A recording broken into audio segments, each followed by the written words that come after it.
Naku, bukas, weekend na po at last. Kaya sa mga gustong mag-unwind dyan matapos ma-stress sa trabaho for the whole week, eto po at may pupuntahan po tayo. Ay, eto po, out of town ito ha. At puro animals pa. Kaya ang mga kids, naku, magiging happy. For sure. Ay, di mga kids Yeah. apart. Yan ang Zootopia sa Clark, Pampanga na pinuntahan ni Monica para sa atin. Sige nga, Monica, ano-ano ba makikita namin dyan? Nako guys, sobrang daming animals talagang makikita dito sa Zootopia. Arm! Dapat nandito ka rin bilang ikaw ay isang bata. I'm sure mag-e-enjoy ka talaga dito. Alright, dahil talaga tuloy-tuloy ang ating field trip gimmick dito sa unang hirit dito nga sa Zootopia Fun Zoo. Dito po yan sa Clark, Pampanga. And like I said kanina, bukod sa fun and entertaining talaga ang destination ito, very educational pa dahil sa dami ng mga animals na makikita natin dito. At para pag-usapan yan, kasama natin ang kanilang manager na si Sir Lino Besa. Hello sir, good morning po. Welcome to Unang Hirit. Alright sir, I heard napakarami po talaga nga attractions na makikita dito sa Zootopia. Ano-ano po ba yung mga attractions na yan? Bali, meron tayong 7 attractions dito. Number 1 yung menagerie, and then yung, of course, Birds of Paradise. And then, next is Philippines Pride. And then, after that is the maze. And of course, yung Zouk, or yung the first and only gravity car in the Philippines. At yung the barn. Alright, ang dami pala talaga attractions, sir, no? And I heard isa talaga sa mga parang pinupuntahan dito and crowd's favorite, yung Philippines Pride. Sir, ano pong makikita mga animals dito sa Philippines Pride? Bali po the word itself, Philippines Pride, ito yung mga may pagmamalaki ng Pilipinas. So yung mga hayop na endemic sa Pilipinas and even the plants and trees. So ano po yung mga animals na yun, sir?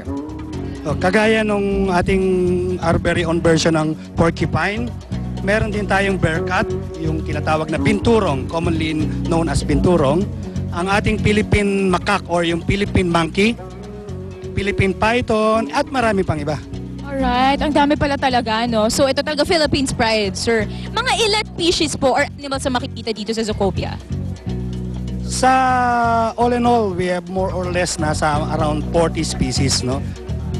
So, different varieties na yan. From exotic to birds and ruminants. I heard, sir, ang maganda talaga dito sa Zootopia, very interactive. Pwede ka makipag-interact sa mga animals. Ano po ba yung mga animals na pwede talagang magkaroon ka ng interaction with? Bale, ito yung newest concept of children's fun zoo.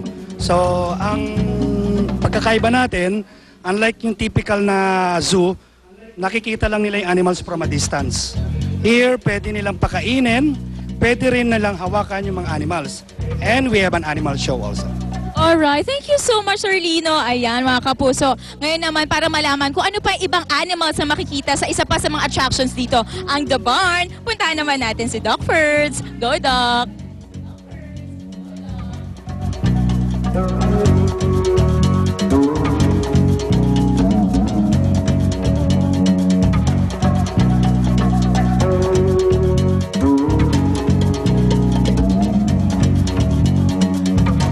Babalikan po Balikan natin ang tayo The Barn ulit. sa Zootopia maya-maya lamang. Samantala po nasa mga hayop sa Clark, kitang-kita ang pagmamahal ng ilang kapuso natin sa mga hayop kahit sa Metro Manila. Ito po at may mga kasama tayo, may gininto ang puso. Oh, Yeah, si kilala ko yan. Lalo ko rin yan. Mario Laturna. Maria! Ay, nangangagat ba yan? Is a crow. Ay, nangangagat nga. Wow, First wow, time lang may talaga. sumunod sa akin na nangangagat ba to? Nangangagat po. Uy, Mario, ano ba story nito? Saan ba? Saan mo ba nakita yung uwak na yan? Bali, alaga po raw to ng tao, tapos nakawala. Tapos sinuli ng mga bata, inalok sa akin ng 600. 600. Mahal, ah. Mahal naman, no? Oo. Tapos sabi ko sa kanya, bilhin ko na lang ng 20. Ngayon, Wala ka sa akin naging 20 pesos. Sama ka sa akin sa Divisoria. Ang galing mo tumawa. tapos, tumayo pa. Tapos sabi niya, tatlo kami, 30 na lang. Kaya basta mayroon pa isang habol na bata, balik ko rin lahat. 40 pesos 40 pesos lahat. pinayos. From 600. Oh, from 600. Bakit ko siya naisipang bilhin? Bali po, naawa po ako ni dahil kahit sa amin po ay wala na talaga to. Pawala na siya. bibihira mo na lang na makita sa bundok. Oo. Kaya nawa ko. Oo, ganun. Bale, ngayon, ang naisipan ko, kung sino man ang saan sa karapat dapat, kaya sa wildlife, gano'n. Oo. Sinasama- Ayun, malapit ng Parks and Wildlife. Oo, pwede. Oo, sa jeep lang yan. Pero alam mo, mukhang attached na sa'yo tong bird, ha? Parang Oo. gustong-gusto ka niya. Papa ka tawag sa'yo. Papa, Bali, napapaamo ko siya kagabi. Sinusubukan ko siyang pinadapo rito. Hindi naman nanunuka. Oo. Kagabi lang. Persado, pagka sila pinipirsa lang gano'n. Ma'am, ano pinapakain mo dyan? Oo nga, ano pinapakain mo? Saging, kagabi kanin, saka tubig. Ayun. Alright. nako. Thank you so much, Mario. Salamat, Mario. Tulungan niyo naman si Mario. Attached na kay Mario talaga yung Baka bird. naman- Lipat muna tayo kay Doc Ferds. Thank you so much, Mario. Yay! Dito, turn over po namin yan sa Ninoy Aquino Parks and Wildlife Ang bayani. agad-agad. Yan. Thank you, Mario. Doc Ferds naman tayo ulit. Doc Lagyan natin si Ferds. Doc Ferds. Di kayo maging witch yan? Baka naman at the other body. Ayoko, ang laki nung tuka Di ba ganyan yung mga witch? Ah, saging pala yun. Saging po.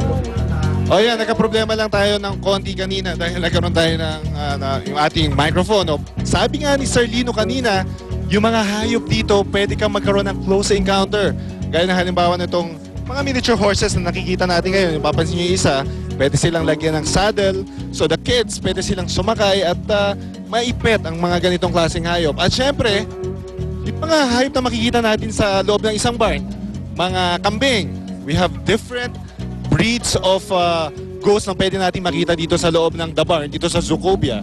Alam nyo kasi pag nakita natin kambing, alamin natin, parang mga ano lang yan eh, parang for meat. Pero